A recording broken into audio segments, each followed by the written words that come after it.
Okay, so we're going to talk about budget constraints and how they're developed and what changes in the wage rate can do to a budget constraint in a leisure labor diagram. And so, as we said in previous videos, we're going to analyze income versus the number of hours spent in leisure. At most, because we're on planet Earth, we can have 24 hours worth of leisure, or if we spend all of our time working, we can have an income level equal to the wage rate times 24 hours in a day. When I connect these two, they represent all of the choices or trade-offs we can make between the number of hours we work and the income that we have. Now, we know that wages aren't stagnant and they change as a result of changes in the market, promotions, tenureships, all of those things. And so if we have an analysis where the wage rate decreases, it could be for various reasons. It could be a result of too many laborers in the marketplace who are willing to do that job. Then what happens is the budget constraint has to change. The question is how?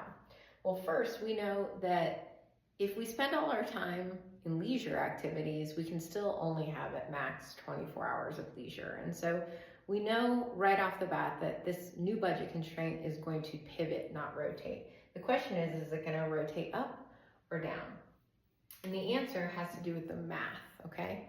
So we can see that if we spend all our time in work, then the wage rate at the lower amount, say it was $20, now it's $15 an hour, will lead to a lower income level. And so without exact numbers, we're just going to do generic rotations.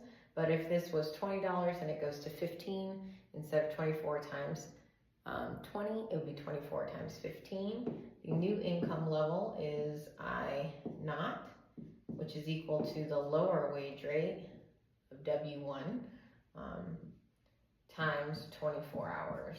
And so we're going to rotate that budget constraint to BC1. So conversely, we can do the same thing if there's a wage increase. So in the scenario where there would be a wage increase, it might be because we have introduced some new technology that made laborers much more productive, much like what's happening right now with AI. In this case, what we see is that, again, we're going to rotate, because if I spend all my time in leisure, at max, I can have 24 hours of leisure. And in this case, because the wage rate has increased, I go from maybe $20 an hour to $25 an hour. And that's going to rotate up as a result, showing that the new income level is at the higher wage rate times 24 hours in a day. That represents BC1. Now in this case, the price of leisure has gone up, because now if I spend all my time playing and in leisure activities, then I give up more. Conversely, in the case where wages went down, the price of leisure has gone down, because now if I spend no time working, I give up less.